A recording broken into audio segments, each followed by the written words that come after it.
Era muy temprano en la mañana cuando junto a mi esposa escuchamos una noticia de trascendencia nacional e internacional y los encabezados decían que habían capturado a una de las personas principales del mayor desfalco jamás registrado en nuestra nación, en el área de salud. Un hombre que anteriormente a su captura se vestía de toda clase de lujos y vivía una vida de prosperidad, éxito y renombre. La soberbia, la altivez de rostro acompañaba su personalidad antes de ser capturado por la policía. Fue impresionante ver cómo aquel león que hablaba con altanería, con altivez, aquel hombre que tenía una actitud de seguridad y confianza, aquel hombre que perfilaba ser muy fuerte y seguro de sí mismo, al verse en la circunstancia y en la realidad que lo envolvía en ese momento, parecía convertido en el más pequeño gato, débil e indefenso. El perfil de altivez fue transformado por un rostro de angustia, temor y realidad de lo que le estaba sucediendo. La palabra del Señor nos dice en los proverbios que antes de la caída es la altivez de rostro, antes del quebrantamiento es la soberbia. Así que la palabra del Señor, la escritura de nuestro Dios, siempre nos advierte que el inicio de la caída de cualquier hombre o sistema siempre será la altivez y la arrogancia. Así que como seres humanos deberíamos de tomar ejemplo de los casos ya registrados para darnos cuenta de que hay un gran y eterno peso de gloria en aquellos que viven una vida rodeados de la humildad, de la generosidad, de la compasión, de la misericordia, porque estas cosas son vida para el alma del ser humano. La mayoría de nosotros, no sé si usted lo ha notado, pero la mayoría de los niños, la gran mayoría de los niños siempre desean ser superior a los demás niños. Desde que somos muy pequeños tenemos la necia necesidad de superar a los demás. Y aún hay muchas personas que siendo adultas procuran superar, sobrepasar, rebasar a las demás personas para no sentirse menor, para no sentirse poca cosa, para no sentir que valen nada. Así que una de las ambiciones del ser humano es siempre ser superior a los demás, ya sea en fuerza, en belleza, en posesiones materiales o en intelecto o conocimientos. La mayoría de nosotros siempre queremos rebasar al resto para no sentirnos, como comúnmente se conoce o se dice, cucarachas sociales. Pero bíblicamente Dios nos envía a ser personas humildes, sin importar las condiciones sociales o las capacidades intelectuales o físicas que podamos tener o poseer. No se necesita ser meramente fuerte o rico para tener que ser obligatoriamente soberbio. Conozco personas que tienen muchas posesiones, pero sin embargo están rodeados de humildad. No están viviendo una vida como si fuese una carrera del más fuerte. De hecho, para Dios los fuertes son desechados, puesto que la palabra del Señor nos enseña en la primera carta a los Corintios que de lo débil escogió Dios del mundo para avergonzar a los fuertes y de lo necio para avergonzar a los sabios. Así que Dios es perfeccionista en convertir la flaqueza o la debilidad de los débiles en grandes fortalezas para el beneficio del Evangelio de Jesucristo. Así que vemos a lo largo de la historia del ser humano, a lo largo de la historia del hombre, muchos casos interesantes, tanto en la historia secular como también en la historia bíblica. Encontramos a hombres que con su soberbia solamente cavaron su propia tumba. Por ejemplo, encontramos uno de los casos, último rey de la provincia de Judea, allá en los tiempos de Jeremías, en los tiempos de cuando Daniel era un muchacho, o el tiempo de Ezequiel. En esa época de la historia, hubo un hombre soberbio. No atencionó al consejo de Dios y por lo tanto vivía una vida de manera deliberada, apartada de los preceptos de Dios y en la soberbia y en las concupiscencias de su corazón. El rey Sedequías fue uno de los últimos reyes de la provincia de Judea.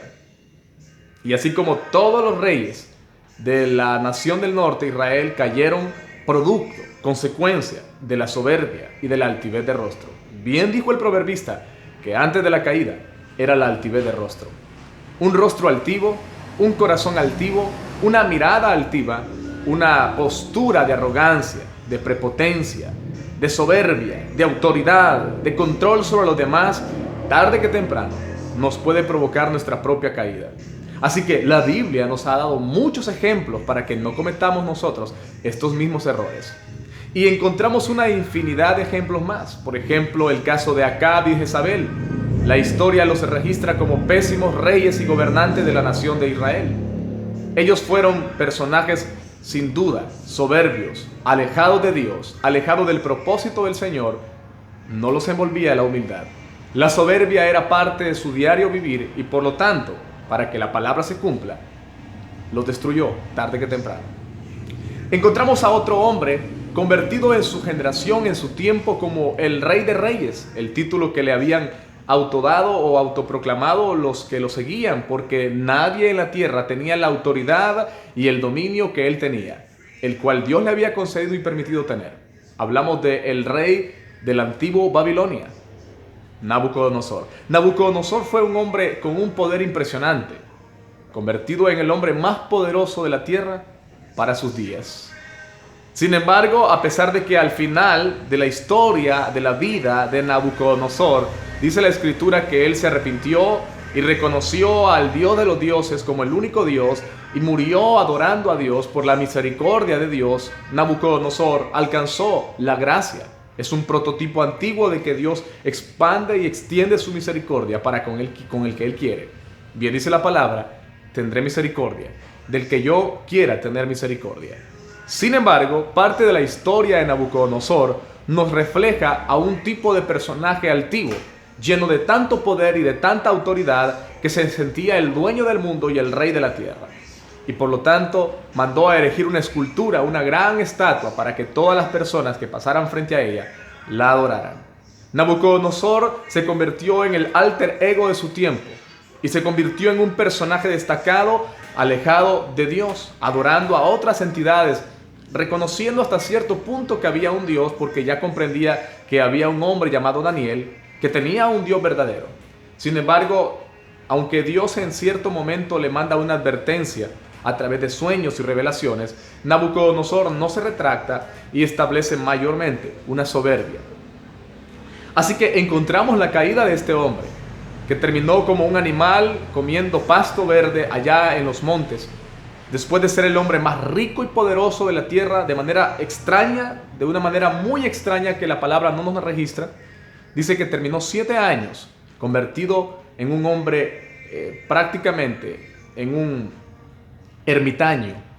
Así que Nabucodonosor es el ejemplo claro de que no importa cuán alto o cuán grande tú puedas estar en este momento, si tú te apartas de Dios, si tú eres soberbio con las personas, si tú eres injusto con las personas, si tú eres egoísta con las personas, si tú eres crítico, tú eres alguien que lastima, alguien que daña, alguien que ofende, alguien que destruye a los demás, tarde que temprano, sin importar la posición que hayas llegado a alcanzar, como Nabucodonosor, que fue convertido en su tiempo en el Rey de Reyes de la tierra, Dios puede bajarte o nos puede bajar de ese lugar si a Él le place, para darnos una gran lección y para que entendamos y reconozcamos que solo hay un Dios alto y soberano.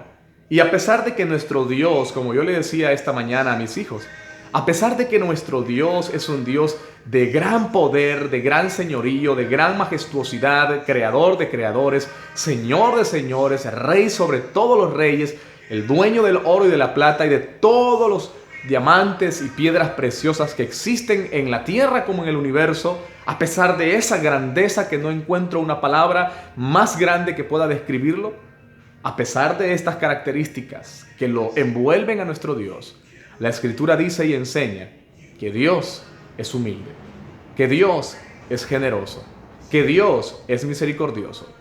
Es impresionante ver que Él, siendo el hombre más sabio, porque la palabra dice que lo más sabio de nosotros es tonto delante de Él. Así que su sabiduría es impresionante e inimaginable a nuestro sentir. Pero a pesar de que Dios es muy grande y poderoso y sabio, nos perdona.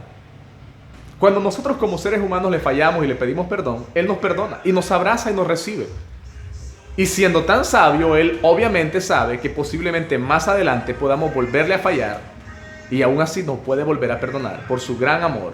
Así que su amor y su misericordia es un gran atributo que sobrepasa su mayor sabiduría. Mejor dicho, a pesar de que Él no es tonto, su amor es más grande que su inteligencia. Porque el amor de Dios sobrepasa todo entendimiento humano, dice la palabra. Pero ese Dios que es tan grande, pero que también es muy humilde, desea que nosotros de igual manera también seamos humildes. Y que la arrogancia no sea parte de nuestra identidad como cristianos. En la historia de la iglesia primitiva, encontramos algunos casos de hombres soberbios, extraviados de la verdad, que torcían las verdades de Dios y que la Biblia los registra como los soberbios de su tiempo. Encontramos a Alejandro, encontramos a Emineo y a Fileto. Pero también encontramos a otro hombre en la carta del apóstol Juan, tercera epístola de hecho del apóstol Juan, enviada a un siervo, a un amado, conocido como Gayo, quien seguramente era un ministro de Dios fiel y prudente. A este hombre el apóstol Juan le envía una de sus cartas, puesto que las primeras dos epístolas fueron enviadas, la primera a las iglesias que se encontraban en el Mediterráneo, posiblemente a las 7 iglesias de Asia Menor. La segunda epístola, que es enviada a la ¿cómo se llama? A la anciana amada, posiblemente se refería a una iglesia en particular a la que él enviaba su carta. Pero la tercera carta que Juan envía, la envía a Gayo. Este hombre llamado Gayo era un hombre justo. Tenemos que leer la epístola, tercera epístola de Juan, para comprender de lo que habla esta carta. Porque muchos han escuchado o han leído tercera epístola de Juan. Pero la tercera epístola de Juan está hablando precisamente en el contexto de la soberbia y de la humildad. Así que hoy, en este mensaje, hemos titulado esta palabra como la grandeza de la humildad y el fin de la soberbia. El anciano Gayo, el amado, a quien amo en la verdad, dice Juan: amado, yo deseo que tú seas prosperado en todas las cosas y que tengas salud, así como prospera tu alma. Pues mucho me regocijé cuando vinieron los hermanos y dieron testimonio de tu verdad, de cómo andas en la verdad. No tengo yo mayor gozo que el oír que mis hijos andan en la verdad, dice Juan apóstol.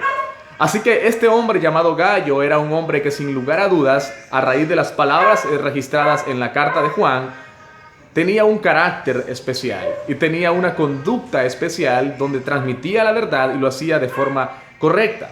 Por lo tanto, recibe el elogio y la alabanza. Honra a quien honra merece. Cuando usted hace algo digno de ser alabado, aunque usted no lo exija, aunque usted no lo pida, aunque usted no lo exija, usted va a ser alabado. Toda persona que actúa en lo correcto recibirá alabanza. No porque la pida, sino porque la merece, y las personas saben que esta persona merece los aplausos. Así que Gayo no exigía los aplausos, pero Juan en su epístola le aplaude la conducta correcta que este hombre tenía. Pero en esta epístola, muy corta por cierto, quizá la más corta de las 3 que envía Juan, aparecen otros 2 personajes que también marcan una identidad en cada uno de ellos. Tenemos que seguir leyendo la epístola de Juan para que entendamos de lo que habla el contexto. Amado, fielmente, le dice Juan a Gayo: amado, fielmente te conduces cuando prestas algún servicio a los hermanos, especialmente a los desconocidos. Aquí ya estamos hablando de algo más allá. Los cuales han dado ante la iglesia testimonio de tu amor, y harás bien en encaminarlos como es digno de su servicio a Dios, para que continúen su viaje. Porque ellos salieron por amor del nombre de Él, sin aceptar nada de los gentiles. Nosotros, pues, debemos acoger a tales personas para que cooperemos con la verdad. Al parecer había llegado a oídos de Juan que este hombre llamado Gayo había acogido con mucho amor a ciertos evangelistas que predicaban la palabra en los días del apóstol, que habían sido enviados por Juan a Gayo, y Gayo los había aceptado y recibido con mucho amor, y eran hombres que predicaban la palabra sin ganancia deshonesta. Pero por esto mismo Juan envía la carta para que los reciban a pesar de todo, y que los apoyen y que los encaminen en su trayectoria y en su destino ministerial.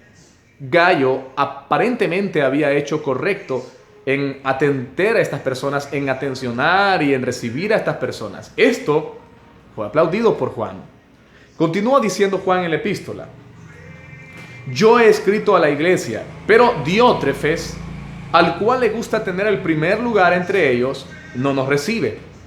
Por esta causa, si yo fuere, recordaré las obras que hace parloteando con palabras malignas contra nosotros, y no contento con estas cosas, no recibe a los hermanos, y a los que quieren recibirlos se los prohíbe y los expulsa de la iglesia. Amado, no imites lo malo, sino lo bueno. El que hace lo bueno es de Dios, pero el que hace lo malo no ha visto a Dios. Encontramos una diferencia, una variación en el carácter de estos dos personajes, aunque en esta epístola aparecen tres protagonistas de esta historia. Gayo, al que en la salutación Juan aplaude y alaba por sus buenas obras. Sigue a otro personaje llamado Diótrefes. Este hombre llamado Diótrefes, al parecer, era una persona injusta, mala, inservicial, que no atendía ni recibía a los cristianos que habían sido enviados por Juan, y tampoco reconocía la autoridad apostólica de Juan. Aparentemente no reconocía la autoridad del anciano Juan. Así que Juan, en esta epístola que le envía a Gayo, reprende fuertemente a Diótrefes y habla muy mal en contra de este hombre que al parecer no tenía un corazón de justicia y que no solamente no recibía a las personas que Juan enviaba, sino que además exhortaba y corría de la iglesia a aquellos dentro de la iglesia que sí recibían y hospedaban a algunos evangelistas o a algunos cristianos en particular que llegaban a ellos. Había dentro de la iglesia de Gayo personas que sí habían recibido a personas de Juan, pero este hombre Diótrefes, al no reconocer la autoridad apostólica del anciano Juan, le prohibía a los hermanos que recibieran a alguien. Y si alguien se atrevía a recibir a un cristiano, Diótrefes tenía la osadía, la arrogancia, la prepotencia de correr de la iglesia a quienes hacían este bien o a quienes prestaban este bien a otras personas. Sin duda es un prototipo satánico. Es el tipo de cristiano egoísta, tacaño, malvado, que siempre tiene una excusa para justificar su error, su fracaso o su falta de amor. ¿No le parece a usted muy particular esta historia de Diótrefes? ¿No le recuerda a usted el carácter de Diótrefes a personas en la actualidad que tienen una conducta muy similar dentro de nuestras congregaciones? Y no estoy hablando de personas que están en las sillas de la iglesia, que son frívolas y faltas de amor.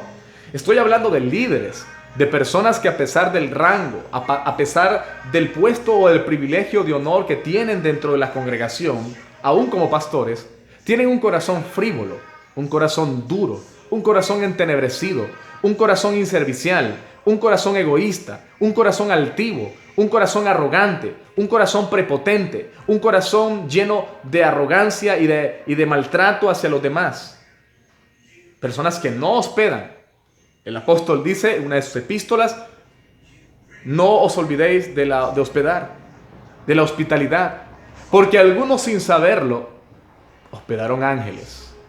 Así que Diótrefes es el prototipo contrario a la identidad y el carácter de un verdadero siervo e hijo de Dios.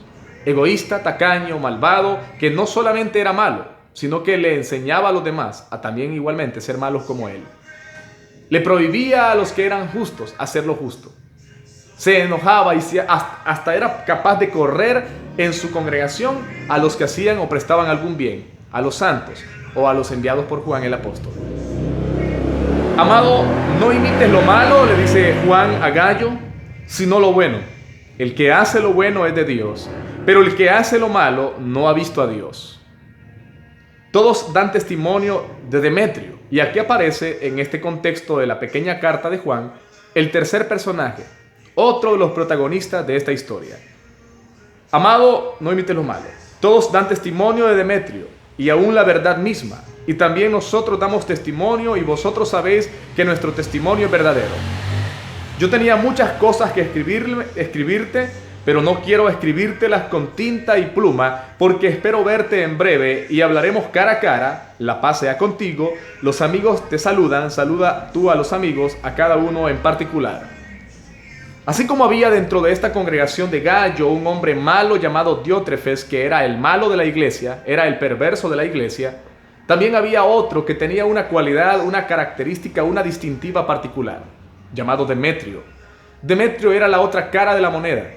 Era el tipo de cristiano sumiso, humilde, hospedador, lleno de amor, lleno de hospitalidad, lleno de compasión y misericordia por las personas que eran cristianas y por todo el mundo en general. Así que Demetrio era la característica y el reflejo de la verdad de Cristo. Un hombre que se prestaba para hacer lo bueno, un hombre que se prestaba para hacer el bien. Hoy en día, en nuestra sociedad, tenemos de toda clase de personas dentro de las congregaciones. Personas que sin lugar a dudas son malvadas. Tienen corazones duros y tratan de transferir esta identidad negativa a los demás. Tratan de enseñar al resto a ser duros y a ser malos, a ser egoístas, a ser inserviciales, a ser faltos de perdón o de misericordia.